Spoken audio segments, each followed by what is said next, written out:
So I'm the Deputy CEO of Mind, and Candice is the CEO of Mind. So thank you all so much for being here today and for staying towards the end.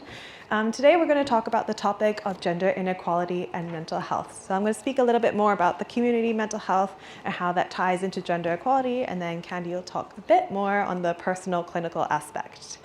So we toyed a lot about, what topic should we touch on today, and this is something that was just, really interesting to me because I felt like a lot of people might resonate. First, I wanted to talk about gender discrimination.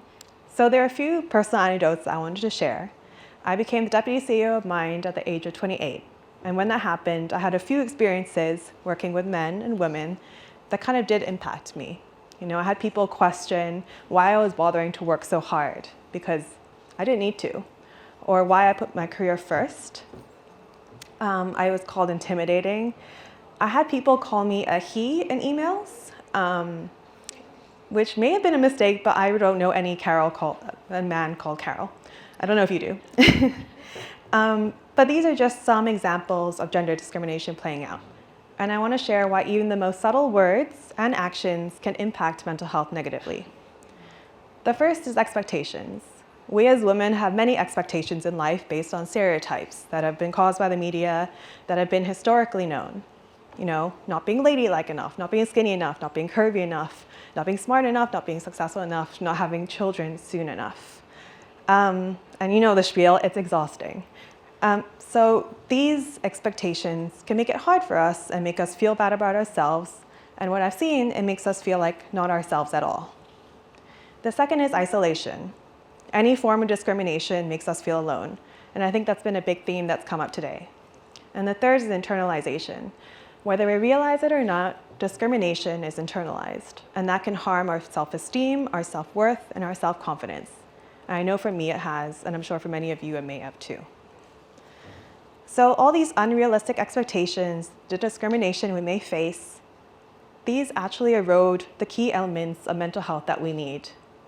For good mental health in my counseling practice, I found that you need good social support, that you need to be finding fulfillment, and you need a sense of belonging.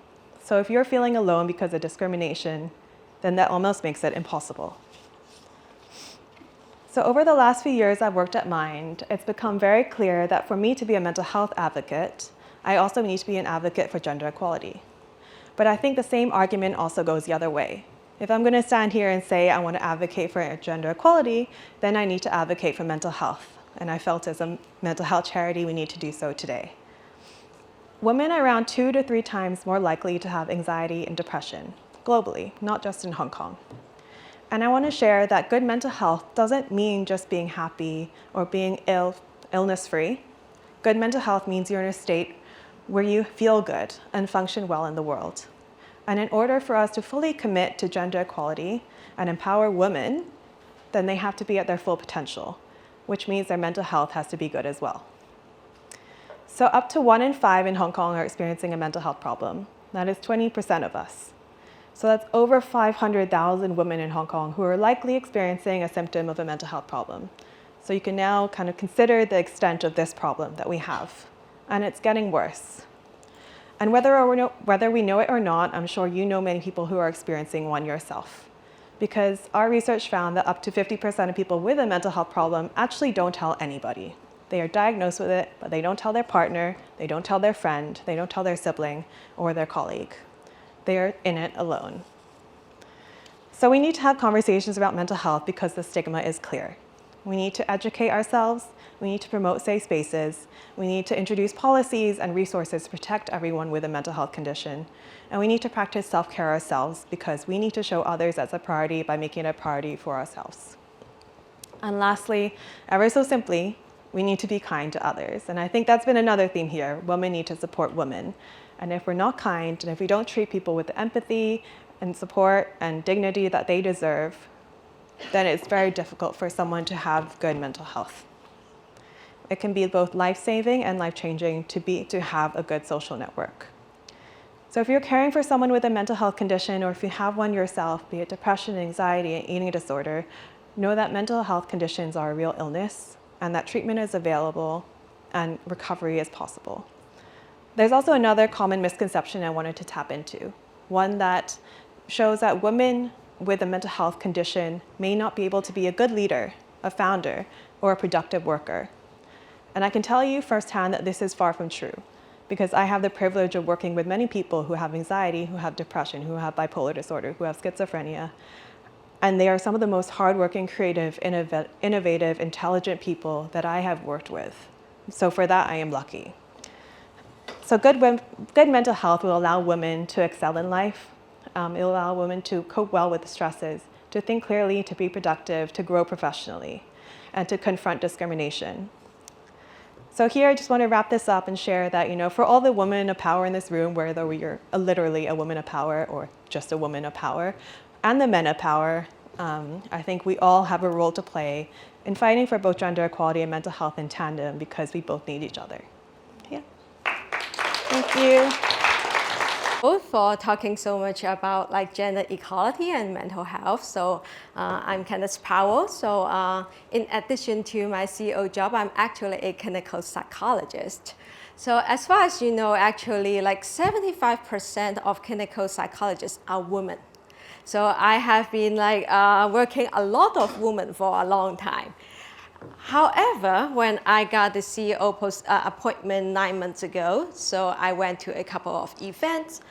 I remember one of a cocktail event in a very large organization, anniversary event. And when I go into the ballroom, 95% are men in black suits. This was pretty intimidating, to be honest, okay? So what does that mean? It's the workplace inequality. So the disparity is actually pretty obvious. So right now, women and men actually have the same access to education. So when I study college, actually 60 to 70% are female, okay? And 40% are women. But in the leadership position, we can see there is a disparity. So why is that? So it may be because there are not enough support for women. They have a family, not enough support for the work-life balance, especially for women with children. However, I think that these are also rooted from the cultural expectation. So women are always assumed to be caring, sacrifice for their family, and to be agreeable, okay? Especially for Chinese women, there are a lot of cultural expectation that we need to be agreeable. So I have my personal problem, okay? It has been a lifelong problem that I have been struggling to saying too much yes.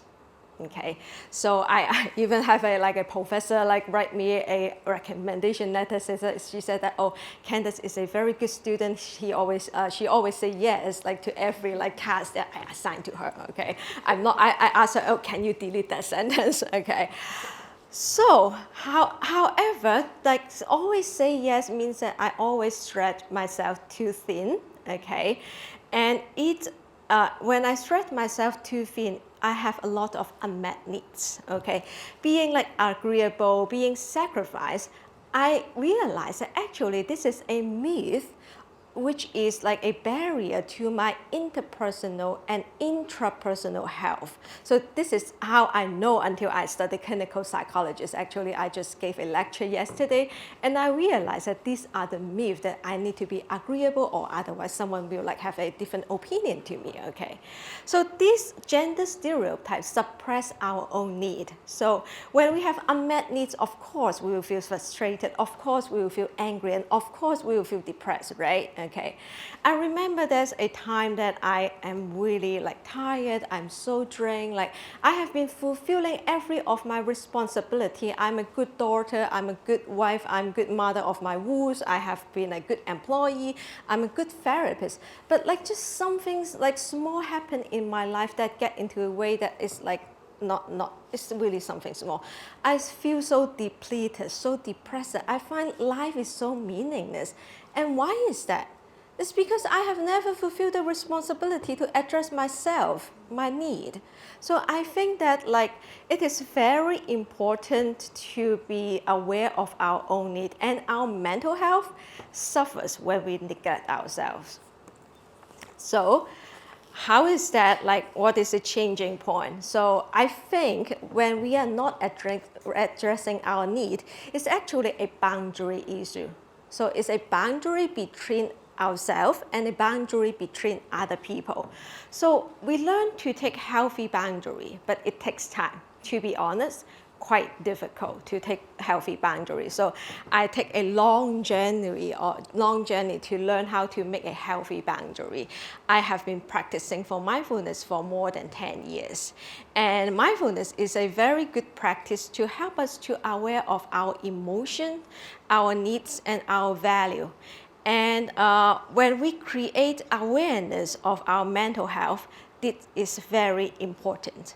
However, I think just being aware is the first step, okay? It's just the first step to mindful of our need.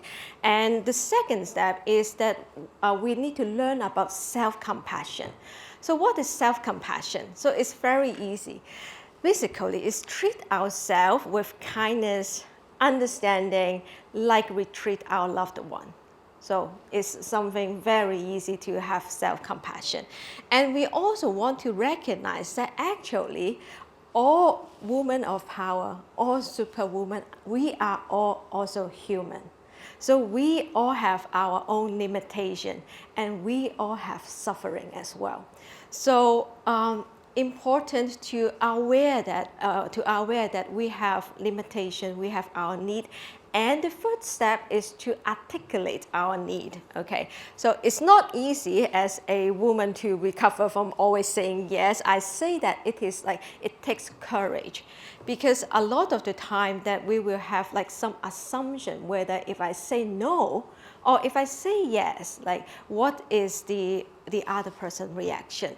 So I have a very little accomplishment recently. Okay, I think it's good that I have a good of like friends and also a respectable teacher invite me to dinner, but I was just really so like depleting from work and from like a lot of stuff. And then I just like say, okay, I cannot go to this dinner. And being honest that because I need some alone time. I feel very tired these days. So in the past, I can't do that. I would just say, I'm so tired, but I still go. But that is not good for our mental health. So I think being self-compassion doesn't mean selfish. Actually, it's self-preservation. So it's very important. So I admit that I sometimes relapse, especially like towards my boss, that when she asks something, I will still say yes, so okay. But it's okay, we accept that it's a journey. So we all make mistakes and we all take times and we have setback. So I want us to not only to challenge the gender stereotype, I also want us to be mindful of our boundary and to practice self-compassion. So, and more importantly, to prioritize mental health. And when we are able to take care of ourselves, I'm sure that we have capacity to love others and love the world. So thank you so much.